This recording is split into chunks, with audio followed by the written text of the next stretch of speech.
నా పేరు ఆసిఫ్ అంటారు. జెన్యూన్ ఆసిఫ్ అంటారు. మా ఫ్రెండ్ వీడియోలో అయితే అనమాట వైజర్ అయితే చేంజ్ చేస్తున్నాం. సో ఫుల్ వైజర్ వేపిస్తున్నాం అనమాట. ఈ డిఆర్ఎల్ ఈ వైజర్ రెండు రిమూవ్ అయితే చేపించేసి ఓకే బీడింగ్ ఏనండి ఒకసారి. ఓకే BS3 బీడింగ్ అనమాట. సో రెడీ స్టార్ట్ అయిదాం. సో వైజర్ ఫిట్టింగ్ బ్లాక్కి లెట్స్ గో.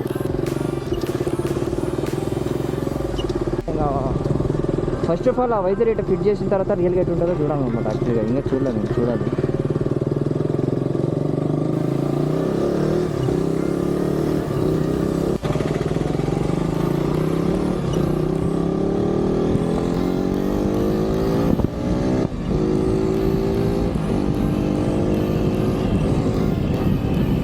పెట్రోల్ అయితే మార్నింగ్ కొట్టించా, అదైతే ప్రజెంట్ అయితే సరిపోతుంది.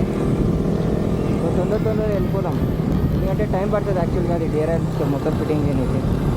ఈ వైజర్ కూడా మా ఫ్రెండ్ ఇంట్లో పెట్టి నైట్ రిటర్న్ వచ్చేటప్పుడే తీసుకురావాలన్నమాట. ఎందుకంటే మా ఫ్రెండ్ ఫ్రెండ్ ఉంది కాబట్టి సరిపోతుంది అన్నమాట.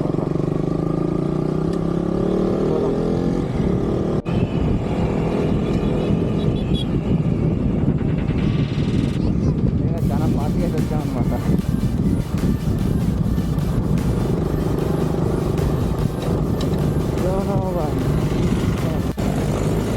సో ఇంకా రియల్గా చూడలేదు, ఫోటోలు అయితే చాలా హైలైట్ ఉంది. ఇంకా రియల్ చూస్తే ఎట్లుంటుంది ఇంకా చూడాలన్నమాట.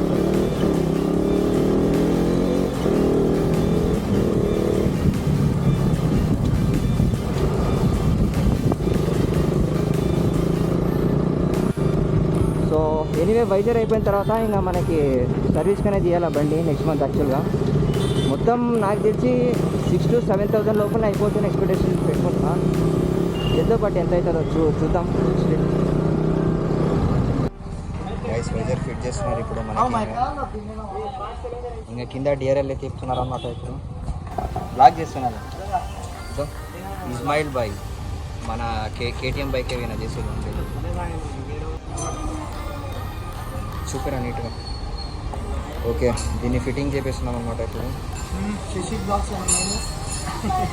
జన్మది ఈ బ్లాక్ కలర్ వైజర్ తెప్పించి దాన్ని ఫిట్టింగ్ చేయించేద్దాం.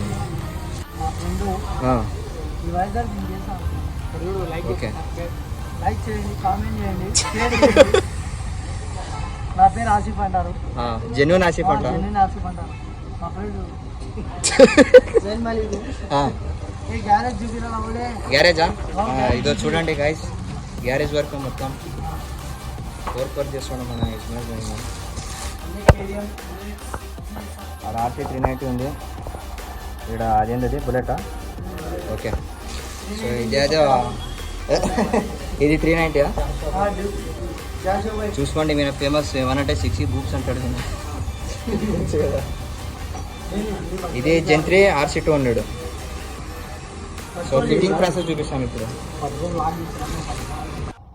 సో ఫైనల్గా ఫిట్టింగ్ అయితే అయిపోతుంది.